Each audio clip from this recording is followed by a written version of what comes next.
Je suis allée à l'hôpital car j'avais mal au dos et je suis sortie avec un nourrisson dans les bras. J'ai fait un déni de grossesse complet et je vais vous en parler.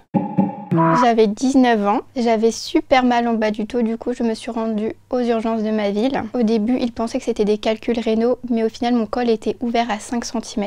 Ils m'ont demandé d'écrire sur un papier quand j'avais mal et le niveau de douleur sur 10. C'est que après, ils m'ont dit que j'étais en train d'accoucher et que c'était imminent. Je me suis dit que c'était pas possible, que j'avais vraiment mal au dos et pas mal au ventre comme une femme qui peut être enceinte. Durant mes 9 mois, j'avais toujours mes règles et même durant l'accouchement, j'avais mes règles ce jour-là. Ils m'ont expliqué que mon bébé était caché en long sur la colonne vertébrale et c'est donc pour ça qu'on n'avait pas le ventre arrondi. Quand ils m'ont annoncé la nouvelle et le temps que j'accouche, mon ventre en 10-15 minutes il a gonflé. Alors l'accouchement, il s'est pour moi très mal passé. J'ai dû accoucher sur place dans les urgences. J'étais toute seule. Ma maman, elle n'avait pas le droit de venir dans la salle car c'était la période du Covid.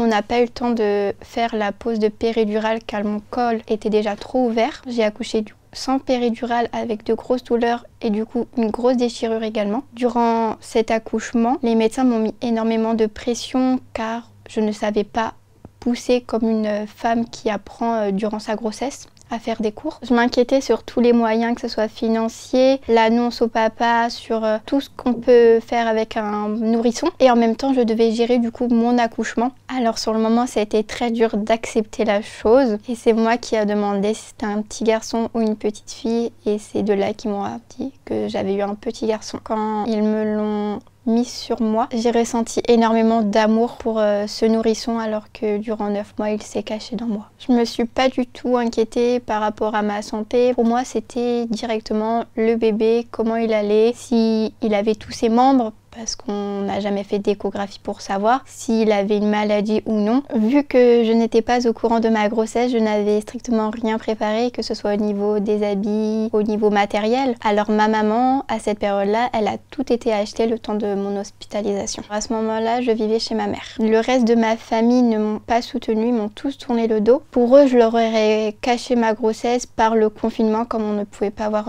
nos familles. Au papa de mon enfant, je lui ai annoncé une dizaine de jours après, le temps que moi j'accepte mon déni de grossesse et que mon corps aille mieux. Je lui ai posé la question s'il accepte ou non l'enfant. Je lui laisse l'occasion de partir s'il le souhaite, mais il a voulu rester et à l'heure d'aujourd'hui, on est encore ensemble. À présent, ça fait 4 ans qu'on est dans une relation. Notre enfant s'appelle Leroy et aujourd'hui, il a un peu plus de 3 ans. Alors non, ça ne m'a pas traumatisée, je ne fais jamais de test, sachant qu'aujourd'hui, j'ai une contraceptif. Je n'avais pas de contraception avant. S'il y a une jeune ou une femme tout simplement qui tombe sur cette vidéo, je pourrais être là pour l'épauler si elle veut ou si elle me pose des questions. Il faut qu'elle s'écoute à elle-même et qu'elle n'écoute personne ni son entourage. C'est vraiment elle-même. C'est elle qui va choisir son futur avec ou non son enfant.